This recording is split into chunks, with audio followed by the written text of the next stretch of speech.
Namulat sa masukal sa kalayuan, parte ng gubat na nagsilbi kong palaruan, na siyang humubog sa aking buong katauhan. Umaga, bangon sa higaan, pagsikat ng araw, di ko na malayan. Hilamos na muna bago mag-agahan, bitin pa ako sa tulog, galing magdamagan.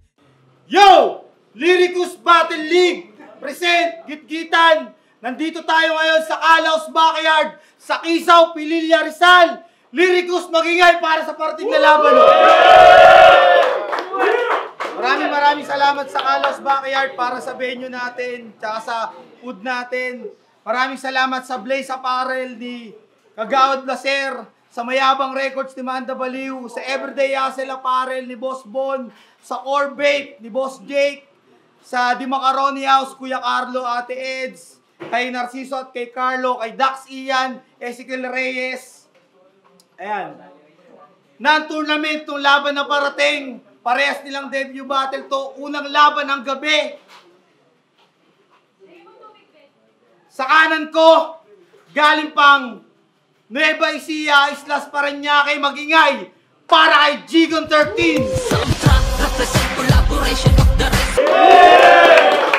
Yo, Gigon 13 ng Parañaque Soundtrack Music. Nabati ko nga po pala yung DCDP Company, Evisceration Department, lalo na sa bisor namin na si Madam Marisa, Madam Bana, at syempre kay Ate Sharon Asuncion at sa asawa ko, Alma Pardo. At sa lahat ng sumusuporta, Soundtrack Music. Sa kaliwa naman, galing pang Tanay para sa inyo, magingay para kay Nepio. Sa GFB, sa Armata Airport ko, kay Chris Bin, salamat sa pag-sponsor ng damit. Sa El Payaso, huwag kami at sa mga tropang Lit Freedom. At big shoutout din kay Mark Ado at sa clothing niya sa Toxic Apparel. Check niyo yan, masasabi ko yung solido. Kay Crazy Bon, sa Everyday Hustle Apparel niya. At syempre, Sapiens, kay Sherwin Bistal. Yo. Non-tournament to, tig-isang minuto lang sila, parehas nilang debut to. Nanalo si Nepio ng coin toss. Pinili niyang mauna si Gigon 13. Unang banat para kay Gigon 13. Pakinggan natin, oh. Lakana! Sa wakas, natuloy din yung hinihintay kong panahon. Si Boss Tolitz ba sa mga ugali, oh? Kaya binigay ka sa akin ngayon. Hindi ka ba na-warningan kung ano ang sasapitin mo ngayon? Kung di lang sana umatras si BK Sub, edi sana siya yung nakahon. Kaya BK Sub, kamusta? Pagpagaling ka kagad. Dahil di pa tayo tapos. Unahin ko lang tong sub-picture tapos ikaw nang susunod. Digdigan yan!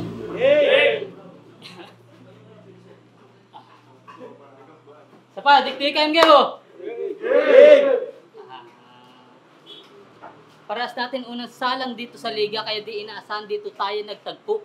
Kung na-predict mo na yung resulta, malamang GG to ngayon. Ito na yung tamang panahon sa iyo paggaling ang prediksyon. Ikaw na yung dapat ibaong ganyang kapaitan sasapitin mo ngayon. Kaya tang ino mo gago, ganyan ka kadesperado. Ngayong pinanik ko ang impyerno sa entablado, pulbos to sigurado. Dahil di tayo magkalibel, nataon lang na napasama ka sa bracket. At yung hinahangad mo na manalo, yun ang hindi mo matatarget. Kung kakupalan dito sa liga, yun ang napili mong racket. Ako si Gigon ang maglalampaso at sa Parañaque ko to imamarket.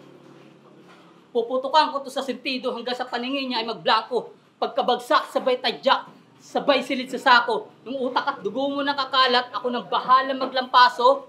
Para pagdating ng soko, walang ebidensya. Ganyan ako kalinis magtrabaho. Unang banat, Nepio! Pakinggan natin. Yo, Lyricus, mag-ingay! Nagulat ako. Nag-chat sa akin si Kuya Tolitz kung trip ko nga daw ba bumatel. Ako'y agad niyang napa-oo nang masuklian na ang aking pagkahasel. Teka, ito na ba yun? Di ko suka, takalain na sa unang laban ko, ikaw agad diyaharap sa akin. Parang di ba ako lugi niyan, Litz? Na kung sa ulit pa lang, lamang na siya sa akin.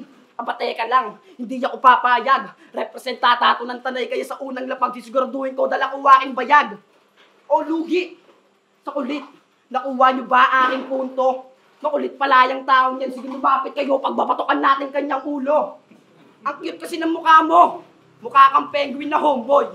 Ganyan na ganyan yung itsura na taga sa amin na tomboy, na adik sa lomboy. Ang dami kong pwedeng iambing sa pagbumukha mo. Mukha kang mag-ending na may trangkaso na nagpapataya sa kanto kaso ng istapa kasi walang pambayad ng Meralco. Time sa minuto. Time. Pangalawang banat, Gigon 13. Let's go! Mukha raw akong tomboy. Putang ina niyan. Kung pinggirin kaya kita. Gusto mo, dalawa pa? Game. Sa 25 araw natin na paghahanda, malamang ito na yung tamang panahon. Yung matalo mo ko sa dikdikan, yun yung magiging tandang pananong. Kung magaling ka talaga sa litrahan, masusubukan ka ngayon dahil ikaw mismo madidisgrasya sa ginawa mong patibong. Nepiyo, ano mapapala ako sa iyo bukod sa ilalampaso lang kita dito? Di porket pares tayo ng mundong ginagalawan ay magkapares tayo ng estilo. Ibahin mo ko sa galawan mo. Anumang laro na kasanayan mo. Dahil pag yung laro ko, nilaro mo, para nagbuwis na ng buhay to. Parehas natin unang salang dito sa liga. Pero yung match-up ang lupit. Biruin mo Paranaque versus Tanay Rizal. Tapos sa Lyricos na tayo pinaglapit. Aba talagang pinain ka ni Tolits. Kasi masama ugali niya. Pinasegway yung BK, pinasab kalugar niya. Oh, BK, sub, kalugar. Gets nyo na yung mention. Gumaling ka lang, BK, sub, makakatikim ko sa akin ng Tagalog rap ignition. Makakatikim ko sa akin ng Tagalog rap ignition. Kaya kung karanasan lang ang basihan, malabo to sa akin makapantay. Uuwi ako ng may W, bit-bit ko ang ulo ng taga-Tanay. Kaya ngayon mo ko tansyahin, yung layo ng ating diferensya. Kung ikaw yung nepi dito sa Tanay, sa aking kamay ka ngayong bibenga. Ibabaon ko to dito sa Rizal. Gamit yung mga bara ko dala. Sa sobrang galing ko mag-construct, ewan ko kung le-level ka ba. Ipaghahalo kita ng simento. Dito ka sa aking bibilib.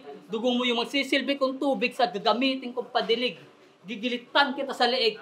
Hanggang sa maubusan ka ng hininga. Sabay tad-tad sa iyong katawan lupa, ganito kapag finishing na. Ganyan lang mag-construct ng linya. Talagang hindi natatayo. Pagkapitek, sabay eskwala. Sunod na yun ay pako sa noo. Ano? Simpleng reference? 4-month skill reference ba? Sakto sa ilang araw mong paghahanda. Pinagpanday na kita ng libingan. Ewan ko lang kung di ka pa magtanda. Yo, pipinggirin niya daw ako. Eh kung ikaw yung paliin ko, gagong puta. Game. Lyricos game. Kahit asarin mo akong GG. Yo.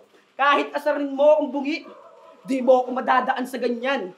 Ang maipakita ko lang ang totoong ako, talagang matik palakpakan yan. Di na para paghandaan ka pa ng magandang sulat. Mukhang wala ka naman ni papakitang maganda't di kakagulat. Naggaling pa to ng Paranaque at sa Kisaw lumapag. Madadala ka sa taong kaharap mo, malas mo sa akin tinapat. Siya nga pala si Gigon 13, ang taong active sa rap contest. Madalas naman siyang pinagkakaitan ng tao, nagrarap ba naman ng stress. At bago matapos tong round 2 ko, gusto ko munang repatan si LC. Kakapalan ko na mukha ko, Kuya Tolit, sige iset mo nang siya'y magsisi. Sinabihan ba naman akong bobo, wala naman akong ginagawa. Totoong FT ka kay Nukli, di ba wala kang nagawa? O kahit pagsabay na kayo ni 13, sa akin di uubra. Mangyayaring matatalo mo lang ako kapag sinupa mo na siya. Time. Huling banat, Gigon 13. Let's go! Sinadyo pa. Siya? Payag ako. Subo niya to. Game round 3. Lyricos, bagyan ngayon. Yeah! Round 3 na. Ubusan na ng bara to. Dikdikan ng mga letra, babasahin ko yung take mo. Sa pagkasani itong match-up, hindi lang ikaw ang kalaban ko. Kaya malamang sa malamang... Hindi, joke lang. Malamang sa malamang, may ghostwriter to.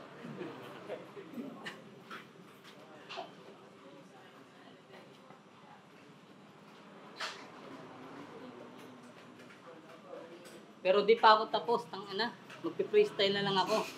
Total, malayo binahe ko eh. Kaya di pa ako masyadong maghanda. Pero itong kalabang ko, malamang sa akin to magtatanda. nawala ako sa aking linya dahil sa sobrang layo pa ng aking biniyahe. Bira mo partida, Nueva Ecija, Kisaw, binaba kita pare. Para lang para pagmukain lang kitang tanga dito sa iyong mga katropa. Para sabihin ko sa iyo na hindi ka sa akin ubra. Nakaka-stress talaga sa biyahe. 8 hours ako naglumapag. Pero sa totoo lang, handa naman akong pumalag. Kahit sino pa ang iyong kasama. Sino pa ang inyong ka-rival? Tandaan mo sa kisaw na kita nila pag ewan ko lang kung di ka pa mag-finals. Yo! Nakaka-stress daw sa biyahe. Wala namang kabimpak eh. Round 3 game! Yo! Yo! Maniwala kayo sa hindi! Tinrabaho ko lang to ng 1 linggo. 1 minuto lang ba naman yung binigay ni Kuya Tolitz? Tiyak na bitin ko kayo. Pero para sa akin, sapat na yun. Yung ba ipakita ko paano kita pinaslang. Galing pa to ng Parañaque, Matic 3-0, uuwi kang gapang.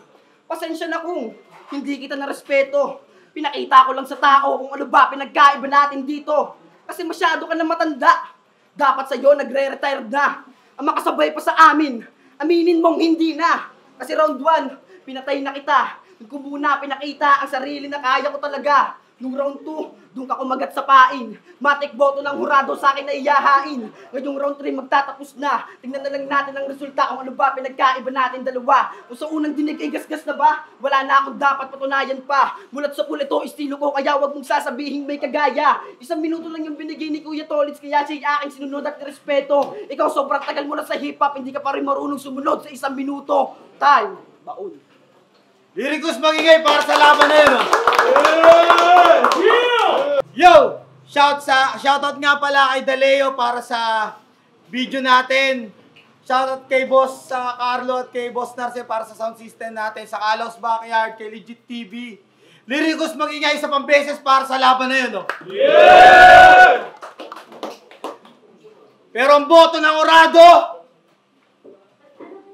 3-0, Magingay. Para kay Nepio.